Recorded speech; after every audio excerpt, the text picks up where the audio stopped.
Okay, so today we're going to look at robot pets. All right. You sent over some really interesting material on this fictional podcast called Tech Tales Unplugged. And their episode was called The Rise of Robot Pets, Why America's Obsessed with Fake Fur. Right. They're looking at this growing trend of artificial companions. Yeah. And our goal today is to kind of go beyond their fun take on it and really get down to the underlying reasons why this is happening and what it means for all of us. Yeah, I think the fictional podcast with its hosts, Jazz and Sam, it offers a nice first look at kind of why these robot pets are gaining traction. Yeah. And, they raise some thought-provoking points. They did. And our aim here is to kind of use that as a springboard to go deeper and really give our listeners a fuller understanding of what's really going on. Exactly. So think of us as like your guides to this Tech Tales conversation. We'll be pulling out the key ideas, about why these robot pets are becoming so popular. Okay. Looking at the tech behind them, how they compare to real pets. Right. And even venturing into what the future might hold. Right. And we want to give you a clear and engaging perspective on this. Yeah. That goes beyond just the surface level of that fictional discussion. I like it. So, okay, let's unpack this a bit. All right. Where do we even begin this exploration? Well, I think a good place to start is by considering, the evolution of robot pets. Okay. The fictional podcast makes this really great comparison to those earlier digital pets like Tamagotchis. Remember those? Yeah. Demanding all your attention. The constant beeping, yeah. Right. Oh my gosh, they were so rudimentary. Yeah. I mean, today's robot pets are just a huge leap forward. Oh, absolutely. The source material talks about this transition from those simple, digital toys to something way more complex and way more functional. Yeah. Yes. And it's not just about pressing buttons anymore, is it? No, not at all. We've seen this big shift towards what the source calls AI-powered companions. Exactly. They mentioned examples like Sony's Aibo, and Joy for All's purring cats. Okay. So these aren't just programmed to do a few tricks. Right. They're using computer programs that allow them to learn and adapt. So they're not just following a preset, Exactly. Yeah. It's this AI element that makes them so much more interactive. Okay, so here's where it gets really interesting. Yeah. Why are people so drawn to these artificial animals? Right. Jazz and Sam over at Tech Tales brought up a few reasons. They did. Some pretty compelling reasons for this growing popularity. Yeah, they mentioned some of the more practical aspects, like, no vet bills. Right. They kind of joked about that a little bit. Yeah, a definite plus for some people. Yeah, definitely a financial plus. Yeah. But they also rightly pointed out that the motivations, they go beyond just convenience. Right. Right. The source explores things like busy lifestyles, allergies, which prevent a lot of people from having real animals. Unfortunately, yeah. And maybe most importantly, the need for companionship. Yeah. Especially for seniors. Right. They even mentioned this fictional 2022 study that said that 72% of robot pet owners reported feeling less lonely. Wow. That's significant. Yeah, it is, even though it is from a fictional study. Sure. But it points to a very real human need. Yeah. I mean, it really underscores that potential for these artificial companions to address feelings of isolation. Okay. You could speculate that the predictability and consistent presence of a robot pet might offer a sense of comfort and connection for some seniors. Okay. Maybe even in ways that are different from the demands of a living animal. That's the interesting point. Yeah. And the podcast hosts, they also suggested that it's probably not just about the ease of care. Right. There seems to be this deeper emotional dynamic going on for a lot of owners. Yeah, I think so too. Yeah.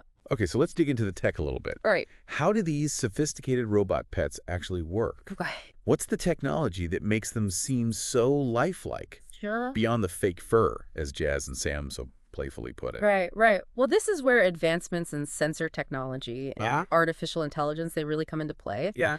The source really emphasizes the use of all these different sensors that allow these robots to detect touch sound and potentially even interpret mood. Mood detection. Yeah. That sounds so advanced. It is. how could a robot pet even begin to understand something as complex as human emotion? Well, it would probably involve analyzing a combination of inputs. Okay. So, for example, microphones could pick up changes in tone of voice and speech patterns. Okay. And even basic cameras might recognize simple facial expressions or body language. Interesting. And then the AI algorithms would process the sensory data, looking for correlations and patterns associated with different emotional states. And the fictional podcast, they gave a great example of a robo-cat learning its owner's, late night habits. Yeah. And then adjusting its own sleep schedule to match. That's pretty cool. Right? That kind of personalized adaptation driven by AI. Right. That's a key element here. That's impressive. So it's not just about simple programmed responses anymore. Exactly. It's a much more interactive and tailored experience. Yeah. And they also mention the ability to respond to voice commands. Right. And even integrate with smart home systems. So could your robot dog, dim the lights for movie night? Precisely. Wow. This level of integration, the goal is to make the robot pet feel less like a gadget and more like a seamless part of the user's environment. I see. And then there's also this concept of personality modes. Okay, what's that? So that's like the ability to choose a specific temperament for your robot pet. Oh, okay. So do you want a playful companion or something more reserved? Oh, so you can kind of customize. Exactly. You can customize it to your preferences. That's neat. So it's almost like curating your perfect companion. Kind of. Yeah. But this brings us to a big comparison. Yeah. How do these artificial animals stack up against, the real breeding shedding kind The of? real deal. Yeah, the Tech Tales episode really dives into this. Yeah, they really go head to head with that comparison. They talk about the practical advantages that we already mentioned. Yeah. Like no shedding, no accidents on the rug. No frantic searches for a pet sitter when you go on vacation. Exactly. No need for a pet sitter. Yeah. Huge plus for some people. Yeah, lifestyle considerations for sure. Absolutely. But then they contrasted those conveniences with the unconditional love that real pets offer. Right. That points to a key difference in the nature of the bond.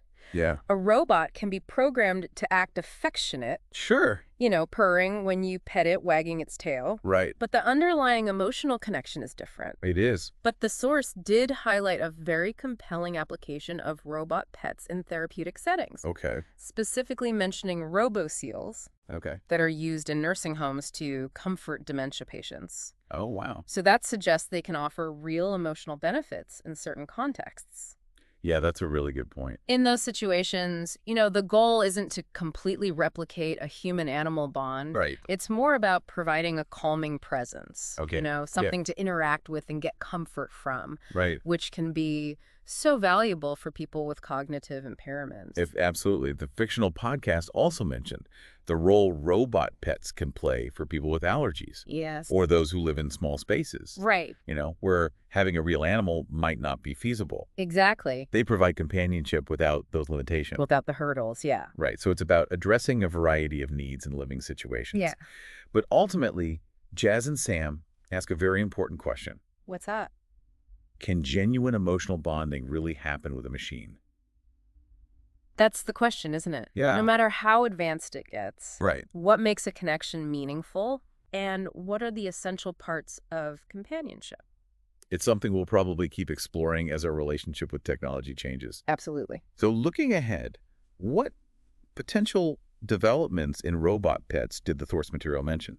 Well, the hosts of Tech Tales, they brought up some really interesting possibilities. Okay. Ranging from robot pets with much more advanced AI. Okay.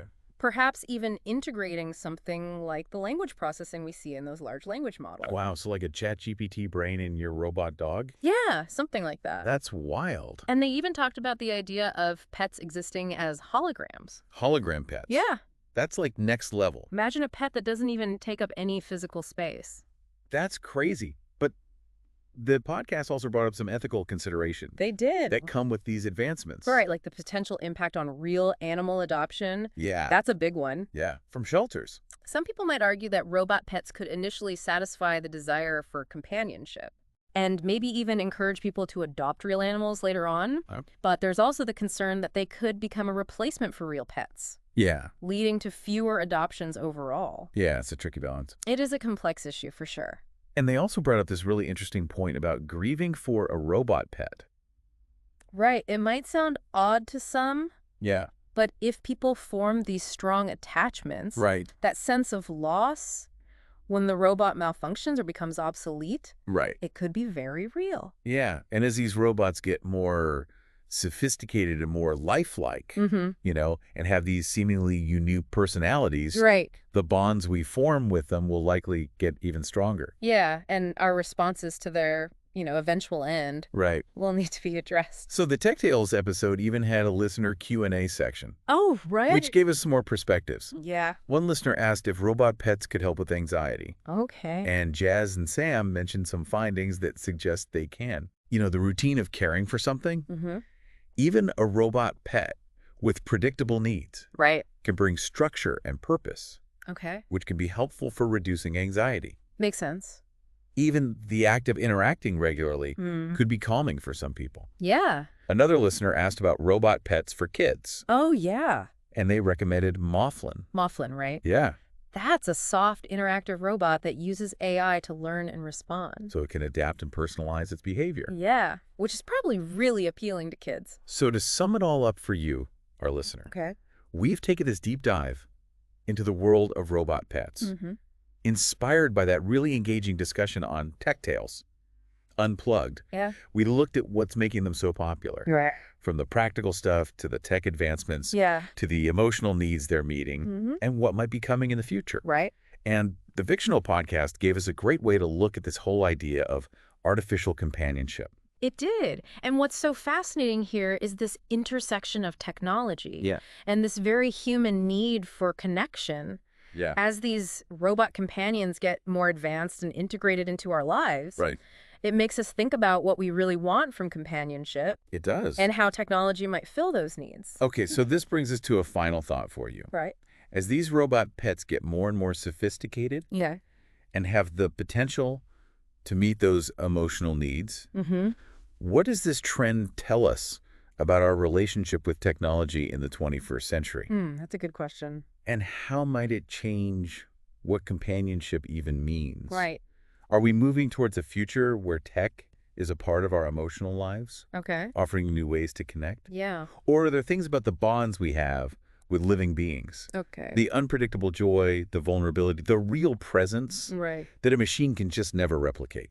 It's definitely something to think about as we navigate this increasingly tech-filled world. A lot to ponder, for sure. Thanks for bringing this up. Yeah, this was a good one. Yeah. I think our listeners will really enjoy this one. I hope so. Yeah, this was a good deep dive. Okay. Catch you later. Yeah, see ya.